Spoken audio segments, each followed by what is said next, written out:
This is a big one, so let's break it down together. So the article just comes right out of the gate with this huge question, and its answer? A resounding yes. It's basically saying that the very systems we built to keep the peace, they're not just failing, they're fundamentally broken.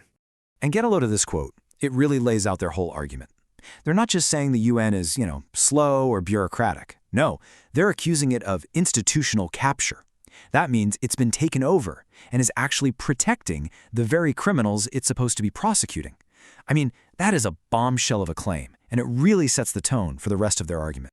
Okay, so for the next few minutes, that's exactly what we're going to do. We're going to unpack this whole argument. First, their diagnosis of the problem, and then we'll get to their pretty audacious proposal for a fix. All right, first things first, what does the article say is the problem? Well, it boils down to one word: impunity. The core accusation is that we're living in an age where powerful people and countries can literally get away with anything. And they don't just throw this idea out there. They point to real-world examples, things happening right now in Gaza, in Ukraine, and Myanmar. The article's point is that these aren't just separate tragedies. They're all symptoms of the same disease, a broken system that lets a, quote, criminal oligarchy of leaders operate completely above the law. So the natural question is, why? If the system's so broken, what's causing it? What's the root of all this impunity? Well, according to this article, it comes down to two main culprits. Let's dive into what they are. Okay, culprit number one, the veto power at the UN Security Council. And the article doesn't mince words here. It calls the veto a, quote, criminal protection racket. Basically a get-out-of-jail-free card that the most powerful countries can use for themselves and their friends. And to back this up, they lay out some pretty clear examples. They talk about the U.S. using its veto on issues related to Gaza, Russia doing the same for Syria, and China for Xinjiang. The author calls this a hierarchy of impunity, where who you are and who your friends are matters more than the law.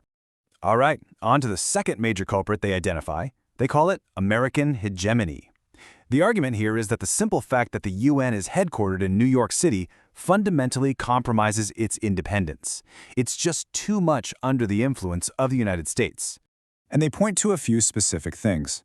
First, there's a U.S. law they call the Hague Invasion Act, which basically says America can use military force to free any American held by an international court.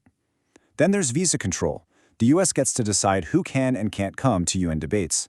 And finally, there's just the immense cultural pressure from being surrounded by Wall Street and the world's biggest media companies. Okay, so that's the diagnosis of the problem. Pretty bleak, right? But the article doesn't just complain, it proposes a solution. A really radical two-part solution. And the first part, well, it's all about location, location, location. The point they're making is all about what these places represent. You've got New York, which, let's be honest, is the global symbol of money and power, and then you have The Hague, which is known worldwide as the city of international law and justice. The whole idea is that your surroundings matter. The very air you breathe changes how you think. So what would this move actually achieve? The article lays out three big wins. One, you'd get this great synergy by having the UN right next to the major world courts. Two, it would be a way to escape from hegemony, to get out from under the direct influence of the US. And three, it would trigger a massive cultural shift. Instead of being surrounded by finance, diplomats would be surrounded by law. All right, if you thought moving the UN was a big idea, hold on. The second part of this proposal is even more radical. It's not just about moving an old institution. It's about creating a brand new one. They call it a permanent Nuremberg tribunal. And think about what that means. A permanent court with the power to prosecute war crimes and genocide anywhere on Earth. A court that's totally independent from political leaders. And this is the key. No vetoes. Nobody could block its work. So how would this thing actually function? Well, first off, universal jurisdiction means it wouldn't need any country's permission to start an investigation. Second, it wouldn't just go after soldiers on the ground. It would target the enablers, the banks funding the war, the arms companies selling the weapons. Third, its judges would be totally independent. And finally, and this is huge, it would have its own investigators and enforcement, so it wouldn't be begging countries for help. Okay, but a court with no army sounds, well, a bit powerless, right? How would it actually enforce anything? The article has a pretty clever answer for this, and it's all about bypassing governments entirely. The idea is to use the systems that already run the world. Think about it. It could tap into the global banking system to freeze a war criminal's assets. It could use international flight databases to make sure they can't travel. And it could seize their yachts and mansions no matter where they're hidden. It's about using the tools of globalization for justice. But wait, who pays for all this? You can't be independent if you're taking money from the very countries you might have to prosecute, right? So the proposal includes a new funding model: global justice taxes. Little taxes on things like massive financial trades, carbon pollution, or even the arms trade itself. The idea is to make the system pay for its own policing. And the article argues that the moment for this is right now. It points specifically to the conflict in Gaza not just as another tragedy, but as the catalyst, the moment of moral clarity that could actually push the world to make this kind of massive institutional change.